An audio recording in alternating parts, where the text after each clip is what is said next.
Only అయ్యగారు చెప్పేటువంటి మంత్రమే వినపడాలి.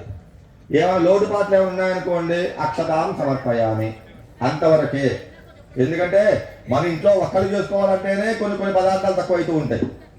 ఇంతమందికి సహకరించాలంటే మ్యాక్సిమం చేశారు, కానీ ఏమో కాబట్టి అది లేదు ఇది లేదు అనే మాట లేకుండా అక్షతాం సమర్పయామి. కాబట్టి గంటన్నర సేపు అయ్యగారు చెప్పే మంత్రాలు కథలు విని సత్యనారాయణ స్వామి అనుగ్రహంతో అందరూ కూడా ఆయురారోగ్య ఐశ్వర్యాలతో ఉండాలని సంకల్పంతో కార్యక్రమం మొదలు పెడుతున్నామండి. అందరూ కూడా భగవాన్ జయ. అయ్యా అందరూ కూడా అక్షతలు గణపతి మీద వేశారు కదా, గణపతి మావాహయామి స్థాపయామి పూజయామి నమస్కారం సమర్పయామి. మగవాళ్ళు పుష్పం పట్టుకోండి, ఆడవాళ్ళు 2 అక్షతలు పట్టుకోండి. శుక్లాం వరదరం విష్ణుం యశవర్ణం చతుర్భుజం ప్రసన్నవదనం ధ్యాయేత్ సర్వ విఘ్నోపశాంతయే. అందరూ చెప్పండి అయ్యా. ఏకదంతం శూర్పకర్ణం గజవక్త్రం చతుర్భుజం పాశాంకుశ ధరం దేవం ధ్యాయేత్ సిద్ధి వినాయకం. ఆ పుష్పాన్ని కళ్ళకద్దుకొని గణపతి ఆకారాన్ని మనసులో పెట్టుకొని స్వామివారికి పెట్టేసి గణపతి దగ్గర పెట్టేసేయండి. అక్షతలు వేయండి గణపతి మీద.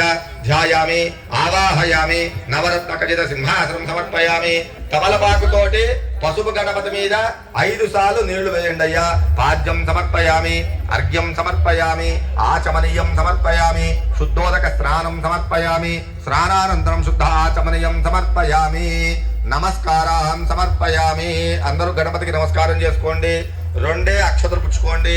అభివస్త్రాసుపదనాన్యరుజాభిదేనో ధుతిగా పూయమాన అభిచంద్రావర్తవేనో హిరణ్యాభ్యశ్వాందనో దేవసోమ. అక్షతలు గణపతికి వేసేయండి అయ్యా. వస్త్రార్థ అక్షతాం సమర్పయామి. మరలా 2 అక్షతలు పట్టుకోండి. యజ్ఞోపవీతం పరమం పవిత్రం ప్రజాపతేర్యత్ సహజం పురస్తాతు ఆయుష్యమగ్ర్యం మృతమంచ శుభ్రం యజ్ఞోపవీతం బలమస్తు తేజః మహాగణాధిపతయే నమః. యజ్ఞోపవీతాది సర్వాది సువర్ణాభరణార్థే. మళ్ళీ అక్షతలు గణపతికి వేసి నమస్కారం చేసుకోండి అయ్యా. అక్షతాం సమర్పయామి.